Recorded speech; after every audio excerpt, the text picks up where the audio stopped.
আসসালামু আলাইকুম। এমএস কিচেনে আপনাদের স্বাগতম। বন্ধুরা, আজকে আমি রান্না করব মুরগির দিল কলিজা আলু দিয়ে ভুনা করব। খুবই সহজে এবং খুবই দ্রুত, খুবই মজাদারভাবে। আমি মুরগির কলিজা ভুনা করে নেওয়ার জন্য আমি কড়াইতে পরিমাণ মতো তেল দিয়ে গরম করে নিয়েছি। এখন গোটা গরম মশলা দিয়ে দেব, তেজপাতা,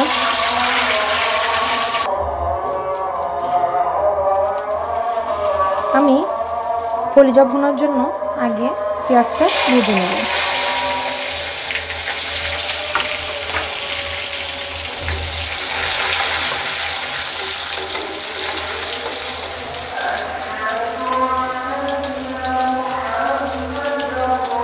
পেঁয়াজটা ভালো করে ভেজে নেওয়ার জন্য আমি সামান্য একটু লবণ দিয়ে দিব।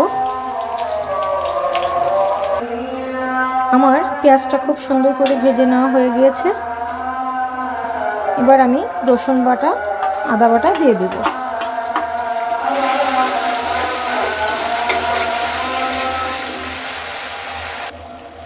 আমি মশলাটা খুব সুন্দরভাবে ভেজে নিয়েছি।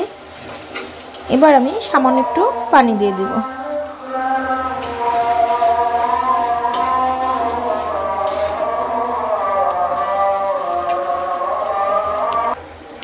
আমার মশলাটা খুব সুন্দর করে কষিয়ে নেওয়া হয়ে গিয়েছে। এমন পর্যায়ে আমি দিয়ে দেব ঝালের গুঁড়া, হলুদের গুঁড়া, ধনিয়া গুঁড়া এবং জিরা গুঁড়া। আমি সব মশলা দিয়ে দিয়েছি। এবার আমি ঢেকে মশলাটা সুন্দর করে কষিয়ে নেব। মশলাটা যত বেশি সুন্দর করে ভুনবেন, তরকারিটা খেলে তেমনই মজা হবে।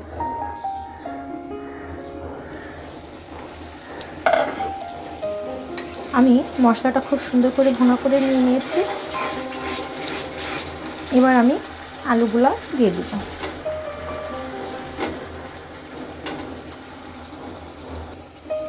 আলুটা দিয়ে কিছু সময় কষিয়ে নিয়েছি। এবার আমি হাড়, গিলা এগুলা দিয়ে দেব।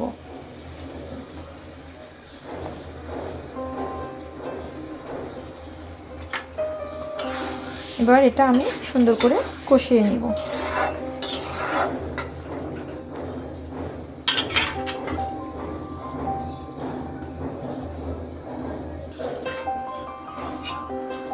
আমি গিলা এবং পরানটা খুব সুন্দর করে কষিয়ে নিয়েছি। এবার আমি দিয়ে দেব কলিজাটা। কলিজাটা যেহেতু কম জাল লাগে, যার জন্য আমি একটু লেটে দিয়েছি। এবার আমি আবারও ঢেকে সুন্দর করে কষিয়ে নেব।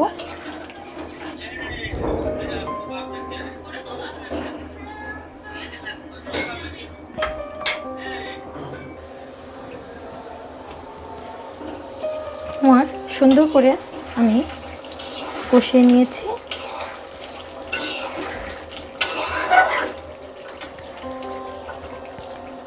এবার আমি ঝোলের পানি দিয়ে দেবো। আমি এখানে গরম পানি ব্যবহার করছি। পরিমাণ মতো আমি ঝোলের পানি দিয়ে নিব।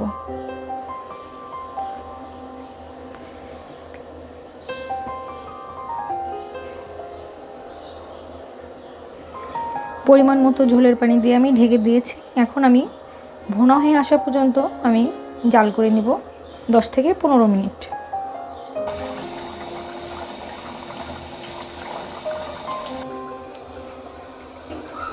তো বন্ধুরা, দেখতেই পাচ্ছেন আমার কলিজা ভুনাটা হয়ে গিয়েছে।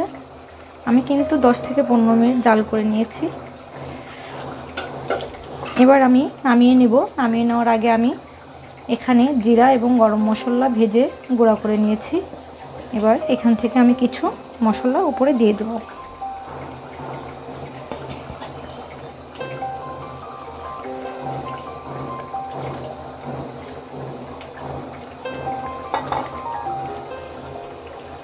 তো বন্ধুরা, দেখতেই পেলেন আমার খুবই দ্রুত এবং সহজভাবে মজাদার মুরগির কলিজা ভুনা হয়ে গিয়েছে। বন্ধুরা, তো আপনাদের কাছে যদি ভালো লেগে থাকে অবশ্যই বাসায় ট্রাই করবেন। এটা কিন্তু খেতে খুবই মজাদার।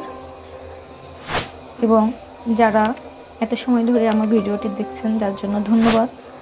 যারা এখনও আমার চ্যানেলটিকে সাবস্ক্রাইব করেননি অবশ্যই সাবস্ক্রাইবটা করে নেবেন, লাইক করবেন, কমেন্ট করবেন, আমাদের পাশে থাকবেন। ধন্যবাদ।